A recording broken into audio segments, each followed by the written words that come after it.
வாழ்ந்து காட்டினார்.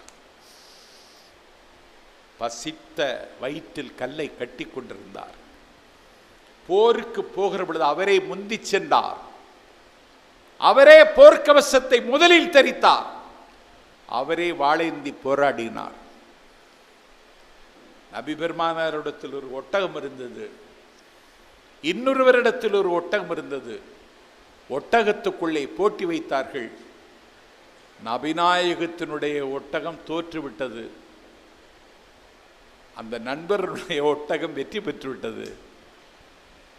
இங்க அப்படி இருக்குமா? இங்க அதிகாரத்தில் இருப்பவன் வீட்டு எலிய கூட புலின்னு சொல்றான். இப்போ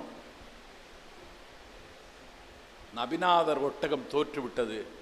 அவருக்கு ஒரு தாழ்வு மனப்பான்மை வந்திருக்க வேண்டாமா? அவர் வரல.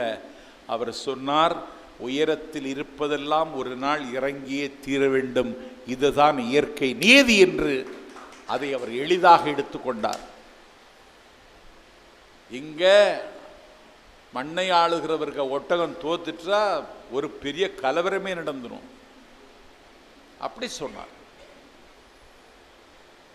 அவருடைய மகன் மறைந்து போனான். அன்றைக்கு சந்திர கிரகணம். உலகம் என்ன சொல்லும்? அல்லாஹ்வினுடைய இறுதி தூதருடைய பிள்ளை காலமாகிவிட்டான்.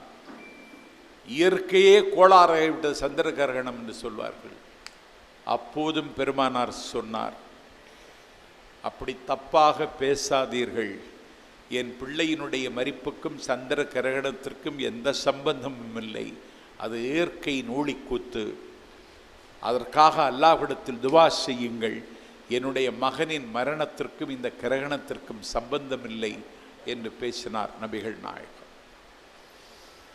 அவர் சொன்ன தத்துவத்தை உலகத்தில் 100 கோடி பேர் இன்றைக்கும் பின்பற்றுகிறார்கள்.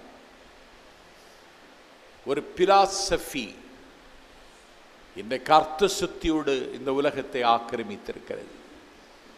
இதுதான் வெல்லும். அது வெல்லுகிற நாள் ஒரு நாள் வந்தே தீரும்.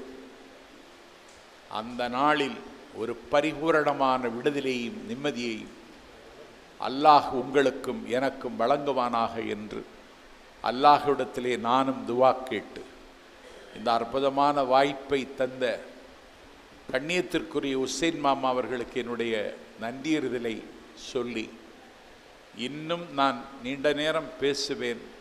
இன்னும் பேசினால் இவன் நிலைமை தெரியாதவன் என்று நீங்கள் பழிப்பீர்களோ என்று பயந்து விடைபெறுகிறேன். நன்றி.